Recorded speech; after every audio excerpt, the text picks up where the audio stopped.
Assalamualaikum warahmatullahi wabarakatuh. Hamdan wa syukran lillah amma ba'd. Alhamdulillah, pada siang hari ini Allah masih terus memberikan kita kenikmatan, kesehatan, kesempatan dalam mengerjakan tugas legal drafting dalam bentuk video akad wakalah dan juga akad kafalah.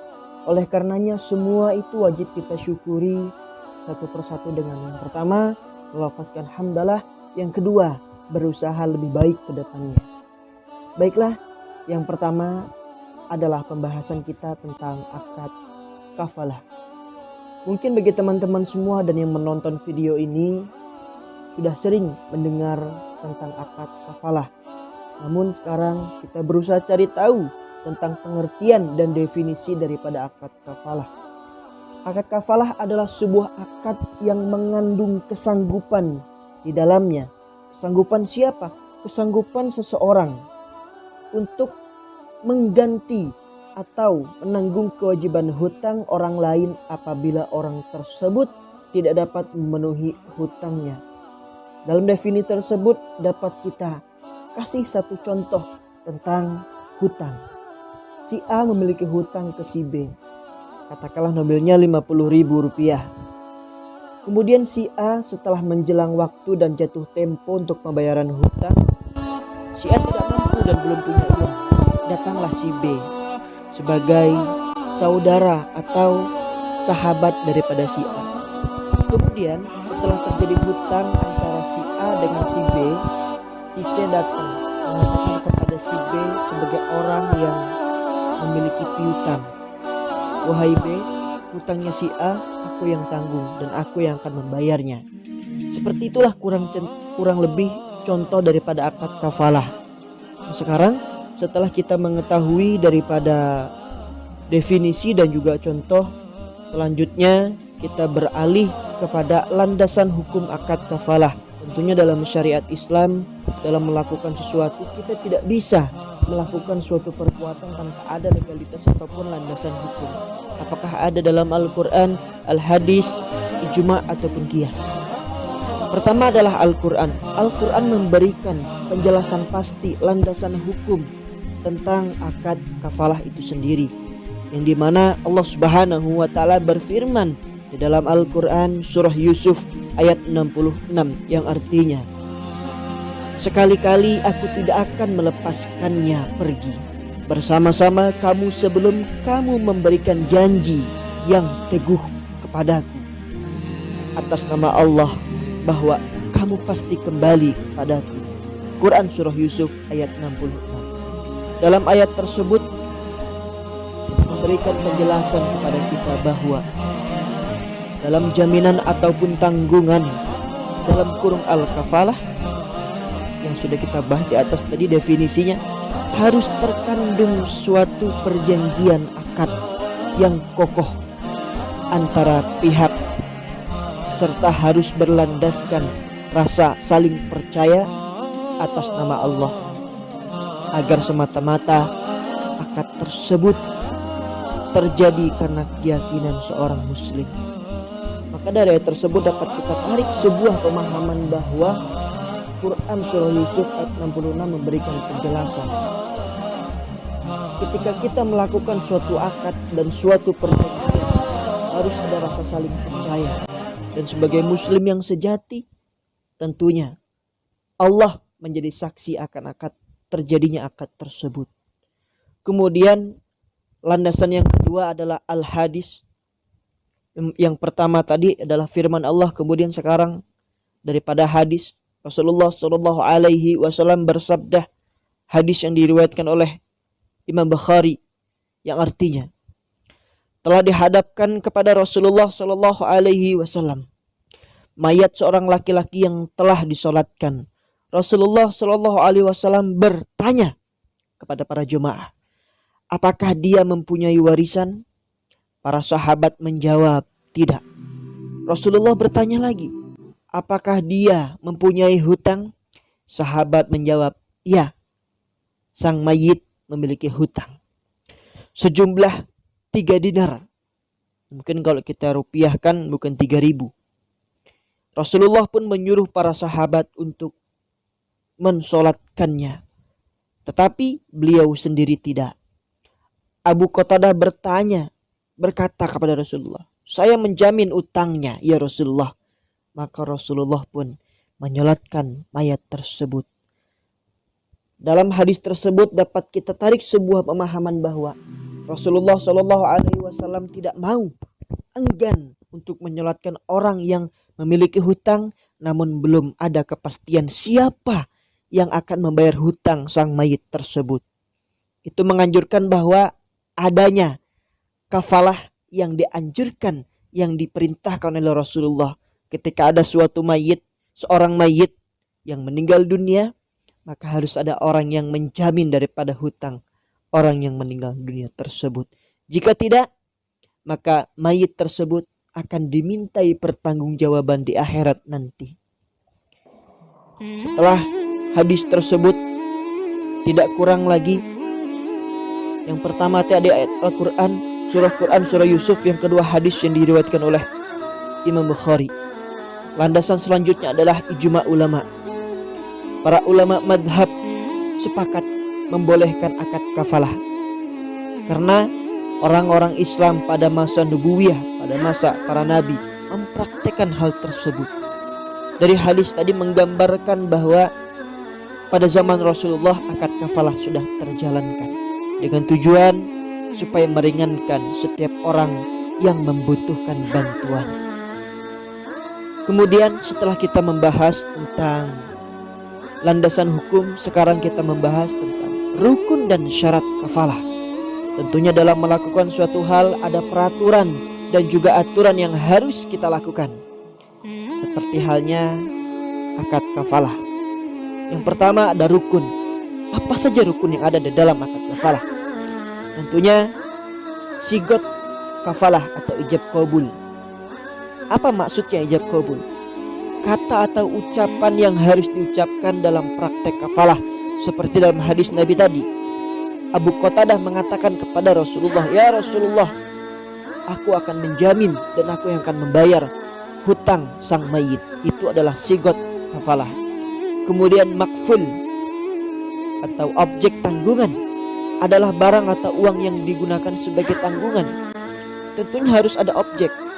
Misalnya kalau hutangnya berupa uang, maka orang yang menanggung hutang tersebut harus memiliki uang. Kalau hutangnya berupa tanah, jikalau dia ingin dibayar oleh tanah, maka harus memiliki tanah. Rukun selanjutnya adalah kafil atau penjamin. Tentunya bagaimana ada uang, bagaimana ada sigot kalau tidak ada orang yang menjamin. Selanjutnya adalah makful anhu atau tertanggung. Seperti contoh tadi, sang mayit memiliki hutang dan Abu Qatadah sebagai kafil penanggung, maka makful anhu adalah sang mayit. Yang selanjutnya rukun daripada akad kafalah adalah makful lahu atau penerima tanggungan. Baik, setelah kita memahami daripada rukun, sekarang kita akan memahami tentang syarat-syarat daripada akad kafalah. Yang pertama ada sigot. Sigot harus diekspresikan secara konkret dan jelas, tidak boleh diucapkan secara tidak jelas. Artinya seperti yang diucapkan oleh Abu Qatadah tadi, "Saya yang akan membayar dan menanggung hutang sang mayit," dengan jelas dan tidak ada hal yang membuat ragu ataupun dibingungkan oleh orang lain.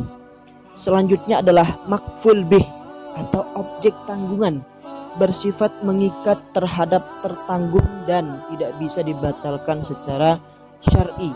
Artinya ketika seseorang sudah mengatakan saya yang akan menanggung dan saya yang akan membayar hutang tersebut, tidak bisa setelah sejam 2 jam kemudian dia mengatakan saya nggak jadi untuk menanggung hutang tersebut.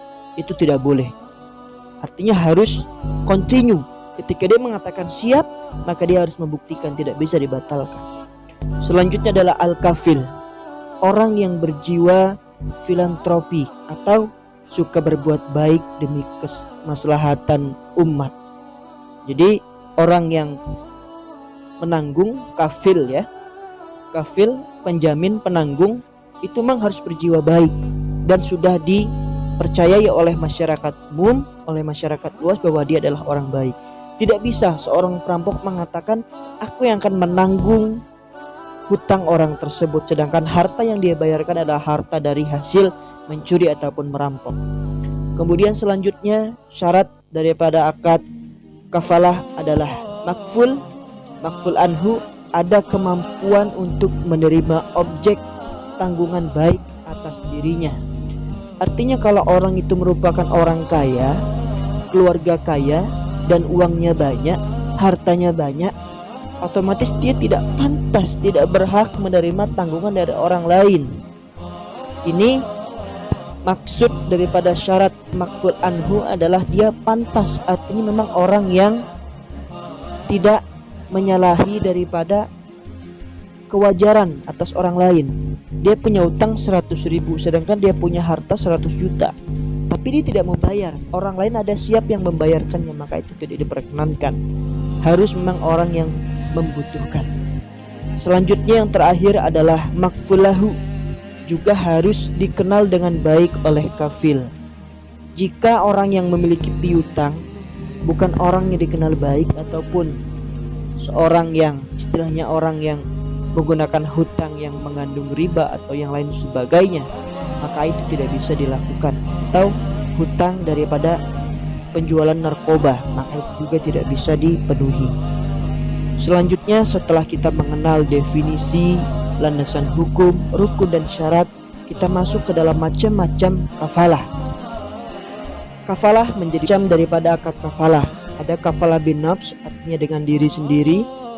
Kemudian ada kafalah bil mal, kafalah dengan harta. Ada kafalah bil al taslim, jaminan yang diberikan menjamin pengembalian barang, sewaan. Selanjutnya ada kafalah al-munjazah, yaitu jaminan yang tidak dibatasi oleh waktu tertentu. Selanjutnya adalah kafalah al-mu'allaqah, yaitu bentuk kafalah. Ini merupakan menyederhanakan daripada kafalah al-munjazah, di mana jaminan dibatasi oleh kurun waktu tertentu dan tujuan tertentu pula. Itulah sedikit pembahasan tentang akad kafalah. Selanjutnya adalah kita membahas tentang akad hawalah. Hawalah didefinisikan menurut Imam Hanafi. Yang dimaksudkan dengan akad hawalah adalah memindahkan beban utang dari tanggung jawab muhil, orang yang berhutang, kepada tanggung jawab muhal alaih, orang lain yang punya tanggung jawab membayar hutang pula. Artinya kalau kita ambil contoh daripada definisi ini, kita kasih contoh si A. Si A memiliki hutang ke si B, sedangkan si B adalah orang yang sebagai piutang si C.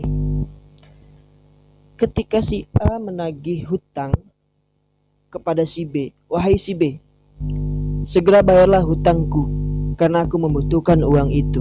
Si B bilang kepada si A, karena si B adalah orang yang memiliki piutang, artinya uangnya si B itu ada dan dipinjam oleh si C. Si B bilang, wahai A, aku punya uang, tapi uang aku dipinjam oleh si C, maka silakan ambil langsung kepada si C. Nah, itu adalah contoh daripada hawalah. Setelah kita memahami definisi dan juga contoh, maka selanjutnya adalah landasan hukum. Allah Subhanahu wa ta'ala berfirman tentang landasan hukum akad hawalah. Bismillahirrahmanirrahim. Wa in kana dzu usratin fanaziratin ila maisarah wa an tasaddaqu khairal lakum in kuntum ta'lamun. Quran surah Al-Baqarah ayat 280. Dan jika orang yang berhutang itu dalam kesukaran, maka berilah tangguh sampai dia berkelapangan, dan menyedekahkan sebagian atau semua utang itu lebih baik bagimu jika kamu mengetahui. Dari ayat tersebut memberikan kita pemahaman bahwa Allah Subhanahu wa ta'ala memberikan perintah, memberikan anjuran kepada kita sebagai orang yang memiliki piutang, ketika orang berhutang kepada kita sedangkan orang tersebut belum mampu membayarnya, berikanlah waktu, tenggang waktu yang lebih baik, yang lebih panjang supaya dia bisa membayar hutang tersebut. Dan jikalau kita mengetahui ada orang yang sedang kesusahan untuk membayar hutang, kita ada rezeki yang lebih, maka lebih baik bagi kita untuk memberikan pertolongan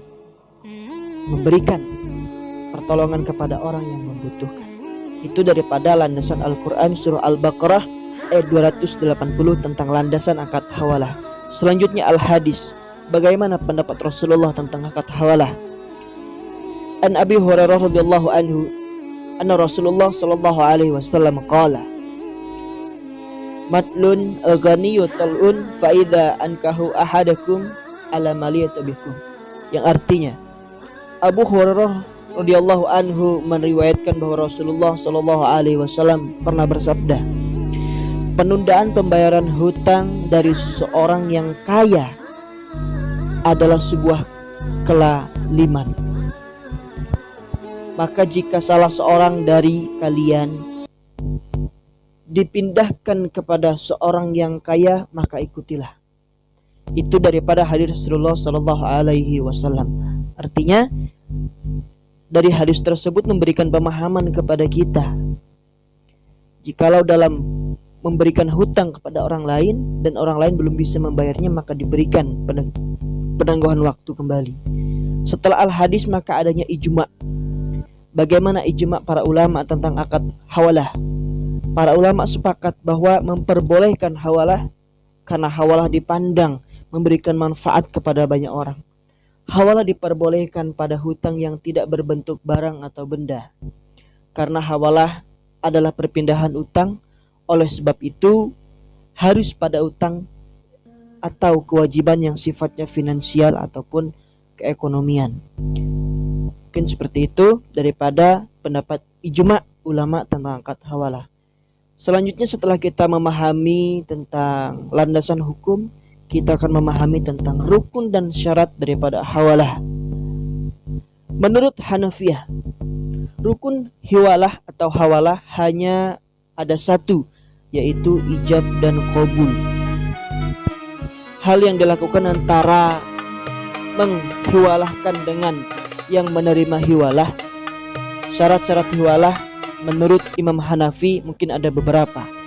Yang pertama, orang yang memindahkan hutang atau muhil adalah orang yang berakal. Maka tidak bisa orang yang memindahkan utang itu orangnya kurang 1 kilo dalam pemikiran ataupun orang gila. Artinya dia orang yang berakal, sehat, tidak dalam keadaan mabuk, sadar. Selanjutnya rukun daripada akad hawalah adalah orang yang menerima hawalah atau roh ad-dain. Roh ad-dain adalah orang yang berakal pula. Jadi tidak bisa sebuah akad itu terjadi antara orang gila dengan orang gila. Harus orang yang berakal, orang yang waras dengan orang yang berakal dan waras juga. Selanjutnya orang yang dihiwalahkan atau muhal alaih juga harus orang berakal. Disyaratkan dia juga meridoinya. Kita kasih contoh tadi, si A dengan si B. A punya hutang kepada si B. Si A bilang, uang aku ada si C. Maka si C harus berakal dan si C tidak keberatan. Oke, si C bilang, saya akan siap membayar hutang kepada si A karena aku punya hutang kepadamu si B.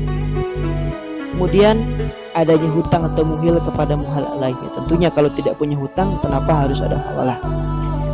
Sedangkan menurut madhab Maliki, Syafi'i dan Hambali, rukun daripada hawalah ada 6. Yang pertama muhil, orang yang terhutang kepada pihak yang haknya dipindahkan. Yang kedua muhal, pemberi pinjaman. Yang ketiga ada muhal alaih, penerima akad pemindahan hutang atau pihak ketiga. Yang keempat adanya piutang milik muhal, wajib dilunasi oleh muhil. Yang kelima piutang milik muhil yang wajib dilunasi oleh muhal alaih. Selanjutnya lafaz atau sigot hiwalah. Tentunya dalam akad hawalah ini harus ada ucapan yang jelas dan bisa dipahami. Kalau tidak ada ucapan, maka tidak bisa direalisasikan akad hawalah dan kafalah tersebut. Mungkin demikian daripada pembahasan video yang menjadi tugas daripada mata kuliah legal drafting.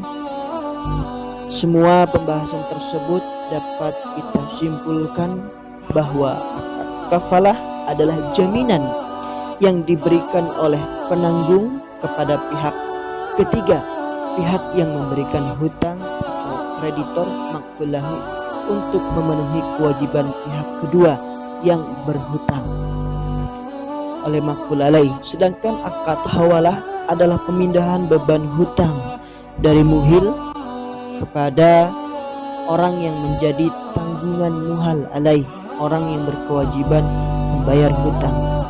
Adapun macam-macam daripada akad kafalah, kita ulangi sekali lagi. Ada kafalah bin nafs, kafalah bil wajhi, kafalah bil almal, kafalah bil at-taslim, kafalah al-munjazah, dan kafalah al-mu'allaqah. Seperti itu. Terima kasih atas perhatiannya. Mohon maaf apabila ada salah kata, salah bahasa, salah ucap, dan salah pemahaman. Mohon bimbingan dan arahannya. Akhiran, assalamualaikum warahmatullahi wabarakatuh.